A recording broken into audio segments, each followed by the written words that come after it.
Я в аду, он такой, нет, ты еще на земле. Ты можешь это есть? А вино тебе можно пить? Точно, точно. Она говорит, Юль, ну что паришься, это зато мозг нашли. Уринотерапия – это не панацея. Попробуйте побриться бритвой левой рукой. Мы должны давать пациентам те советы, которые сами выполняем и которые сами готовы сделать. Все равно человек будет жить той полноценной жизнью, которую он хочет жить. Спортом нельзя заниматься. Что вообще-то инсульт, это уже вперед ногами выносит. Что после инсульта невозможно вернуться в обычную жизнь. Когда я вышла из клифа, вот поехала кататься на лонгборде. Вот и все. Изменения на 180 градусов в жизни, и в какой-то момент я понимаю, что, может быть, да я даже благодарна этому инсульту. Если сам человек решил, что это приговор, ну это будет приговор. Не решил, не будет приговора. Уходят вредные привычки, расширяются возможности общения, новые знакомства, в том числе с докторами. Нет, я не верю в это. Я не верю, что осложнение навсегда. Самый главный орган посередине. Он не зависит от правого или левого полушария, поэтому инсульту он просто не подвластен.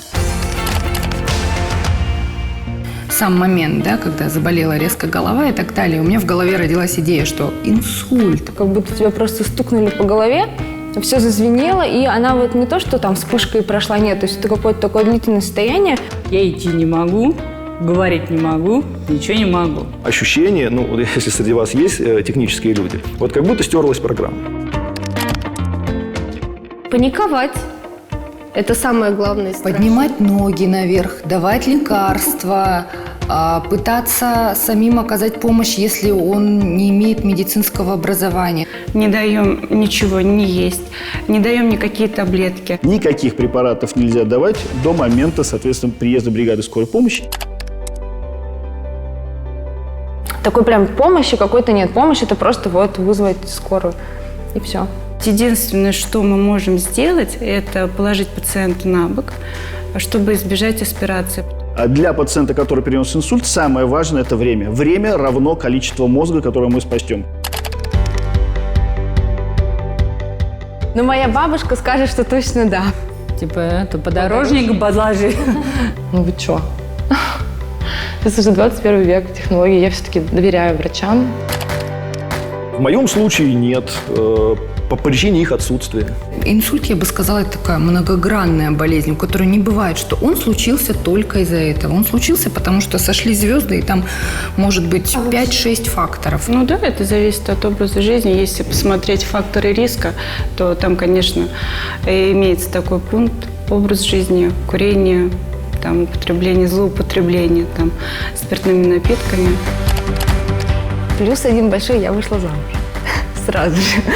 Ну, график работы. Я прям стандартно с 9 до 6, прям в 6 встаю, все, до свидос.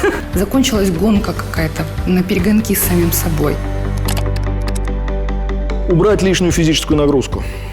Излишнюю. И сон. Я прям 100 раз буду повторять, что сон очень важен. Конечно, здоровый образ жизни, отсутствие стрессовых факторов и коррекция метаболических нарушений. Нужно соблюдать определенные правила и не забивать на себя.